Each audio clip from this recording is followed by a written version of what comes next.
So when I became honest with myself and honest with everybody else, I told my son, listen, I failed you as a father. And my parenting skill was my parenting method was to attempt to teach my children how to think instead of what to think.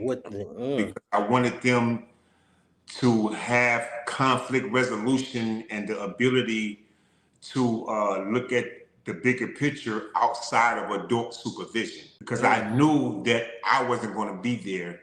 And I also knew that I couldn't necessarily rely on the other adults that was going to be in my children's lives. So I told him, I believe when he was 13 or 14, try to avoid having children for as long as you can, because I want to do things with my grandchildren